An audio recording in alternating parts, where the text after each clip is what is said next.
कि कानून सबके लिए बराबर है। मैं तो ये कहूँगा, आप कानून हाथ में लेंगे तो आपको उसका परिणाम भी भुगतने के लिए तैयार रहना चाहिए।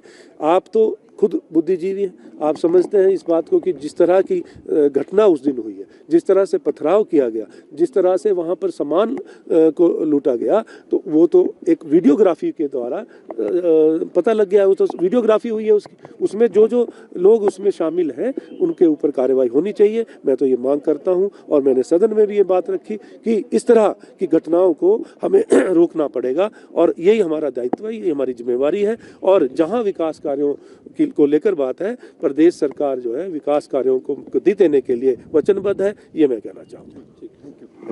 मध्य जो ये परियोजना बन रही है पानी की, इसको लेकर विवाद चल रहा है। भाजपा विधायक रणधीर शर्मा ने भी इस मुद्दे को सदन में उठाया था कि वहाँ पर रोष है काफ़ी ज़्यादा लोगों में। किस तरीके से देखते हैं, क्योंकि वो परियोजना अर्की के लिए हुई है। ये विवाद जो है ये क्रिएट किया गया है अपने राजनीतिक जो स्वार्थों को की पूर्ति के लिए क्रिएट किया गया है। और ये जब बात शुरू हुई थी तो उसके बारे में हमारे 30 जनवरी को विधायक प्राथमिकता की बैठक में भी रणधीर शर्मा जी ने ये प्रश्न किया था और कोइंसिडेंटली मैं भी वहीं था और माननीय मुख्यमंत्री जी उस बैठक की अध्यक्षता कर रहे थे।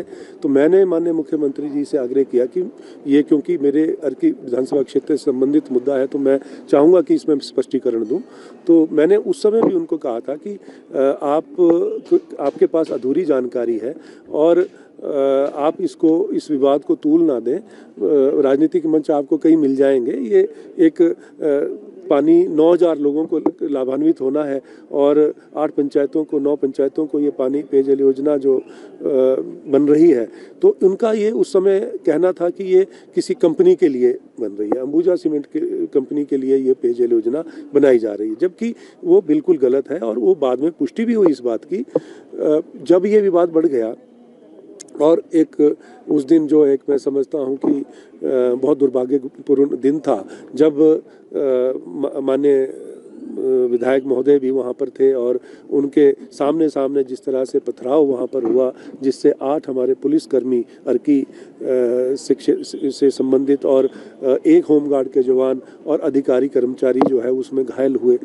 तो ये एक उग्र रूप लिया। इस स्थिति को जो है क्रिएट किया गया, लोगों को भड़काया गया, मिस इन्फॉर्म किया और ऐसा मैं समझता हूँ कि सभ्य समाज में इस तरह का स्थान नहीं होता है। और हम लोग प्रतिनिधि हैं, जनप्रतिनिधि हैं, हमें इस तरह के विवाद को सुलझाने का काम करना चाहिए, ना कि इसको बढ़ाने का काम करना चाहिए। यही हमारा दायित्व है, ये हमारी जिम्मेवारी बनती है। आज हम एक प्रदेश है, एक देश है, एक समाज है और आज हमारा वो जो एरिया है नवगांव पंचायत का जो बॉर्डर हमारा अर्की विधानसभा क्षेत्र का बॉर्डर लगता है, साथ में सकरोहा समूह पंचायतें हैं, बिलासपुर की हैं, हमारे लोगों की रिश्तेदारियां हैं, हमारे लोगों का उनसे आना जाना है, बर्ताव है।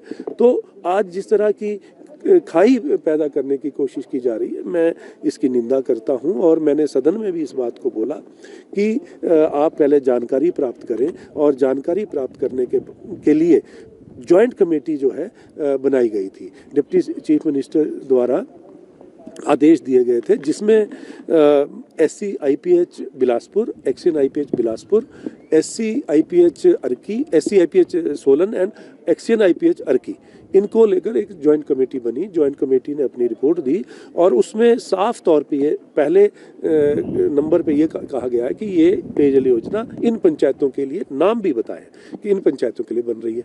और दूसरा ये बिल्कुल झूठ है कि ये किसी कंपनी के लिए बन रही है। दूसरा, उन्होंने जो कैचमेंट एरिया जो ये पानी आ रहा है अलीखट में, उसके बारे में जो उन्होंने रिपोर्ट दी है, 89.5 मतलब लगभग 90% पानी जो है वो अर्की विधानसभा क्षेत्र का है। और जहाँ ये पेयजल योजना बन रही है, पर्कुलेशन वेल से जो है वो पानी उठाना था, जिससे जो फ्लोइंग वाटर है, बहता हुआ पानी है, उसमें कोई डिस्टर्बेंस नहीं है। और जो स्कीम्स इसमें बनी है बिलासपुर की, जो लगभग 20 पेयजल योजनाएं हैं और 7 जो हैं वो सिंचाई योजना है, उनमें कोई फ़र्क नहीं पड़ेगा, फ्लोइंग वाटर में कोई फ़र्क नहीं पड़ेगा। और अगर जितना पानी की मात्रा उन्होंने बताई है लीटर्स पर सेकंड के हिसाब से, उसमें अभी और योजनाएं इसमें बन सकती हैं। तब भी कोई जो यहाँ पर जो एग्जिस्टिंग जो हमारी योजना है उसमें है उसको कोई फर्क नहीं पड़ेगा, ये अपनी रिपोर्ट में दर्ज मामले क्या वापस होंगे?